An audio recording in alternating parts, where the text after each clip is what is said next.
Shalom, shalom, mashpaka. The title of this lesson will be called Trials of Fire. We'll start off in Psalms 34, verse 19, and it reads, Many are the afflictions of the righteous, but the Lord delivereth them out of all of them. We know that through all our trials and tribulations, that the Most High, those who believe on Him and trust in Him and obey His word, He will deliver them out of all of them, and or her. Next, we'll go to Matthew 18 and 7. It says, Woe unto the world because of offenses, for it must needs be that offenses come. But woe to that man by whom the offenses come. We know that our Messiah, He went through all kinds of tribulations to be counted worthy and sit on the right hand side of the Father. Many, many trials and afflictions are of those of the righteous. We'll next turn to 1 Timothy.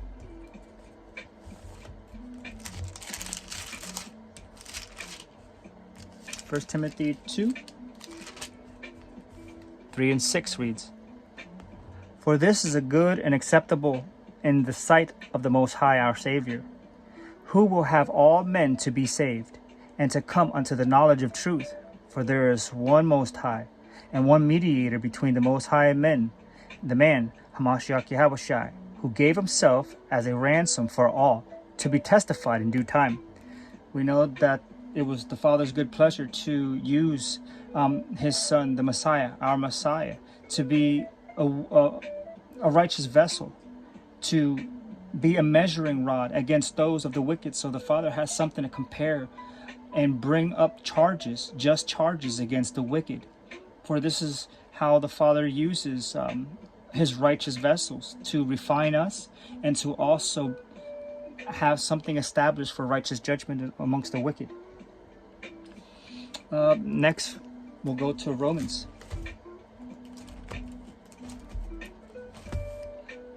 Romans chapter 5, 1 through 5 reads, Therefore, being justified by faith, we have peace with the Most High through our Hamashiach, by whom also we have access by faith into this grace wherein we stand and rejoice in hope of the glory of the Most High. And not only so, but we glory in tribulations also, knowing that tribulation worketh patience, and patience experience, and experience hope. And hope maketh not ashamed, because the love of the Most High is shed abroad in our hearts by the Ruach HaKodesh, which is given unto us.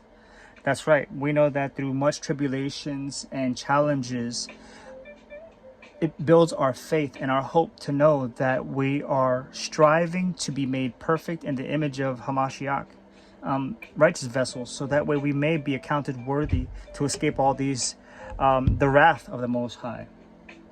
Right? We'll next go to the Wisdom of Solomon, chapter 3, found in the Apocrypha, chapter 3, and we'll read verses 4 to 6, and it reads, For though they be punished in the sight of men, yet is their hope full of immortality, that be the righteous. Verse 5, And having been a little chastised, they shall be greatly rewarded, for the Most High proved them and found them worthy for Himself. Verse 6, As gold in the furnace hath He tried them, and received them as a burnt offering.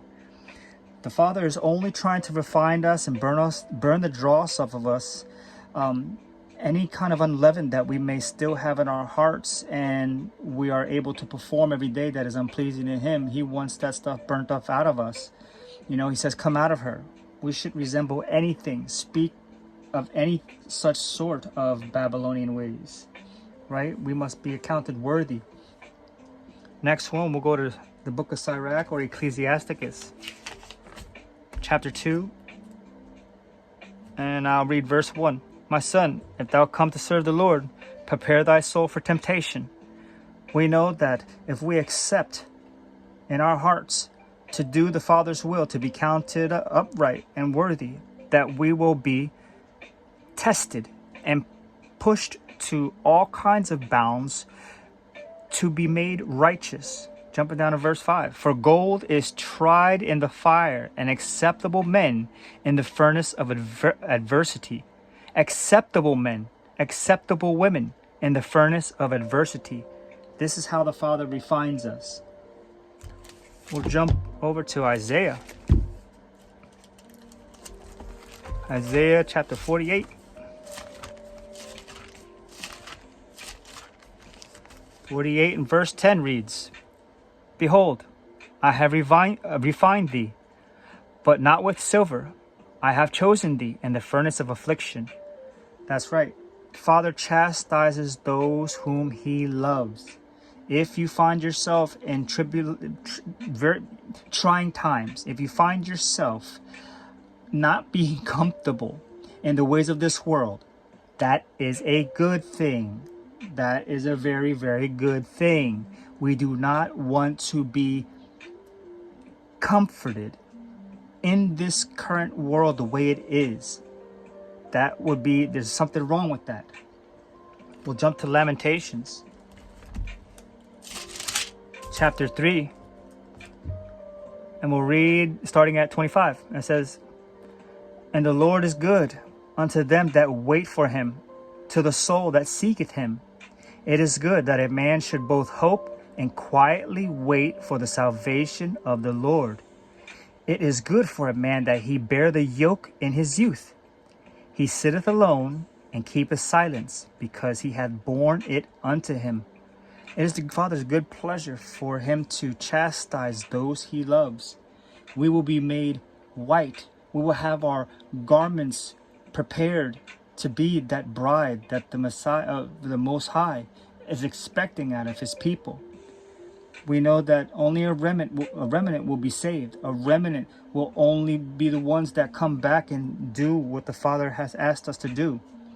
And it will be our good pleasure to serve him and each other in love and sincerity with all these laws, statutes, and commandments in our hearts, to experience life everlasting in such a bountiful way.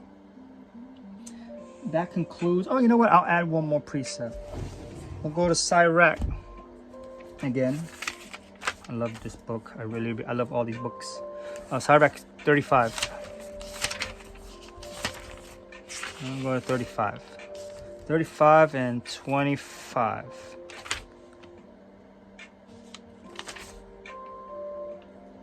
35 and 17, sorry. The prayer of the humble pierceth the clouds, and till it come nigh, he will not be comforted, and will not depart till the Most High shall behold to judge righteously and execute judgment. We know that the prayers of the righteous availeth much. So if we endure and we ask for his guidance and his wisdom on how to go about certain situations and how to speak and how to conduct ourselves, to be guided by our Creator, the Most High Yah, then he will answer if we continue to strive for righteousness and walk upright. And with that, I leave you with that. Until next time, Shalom.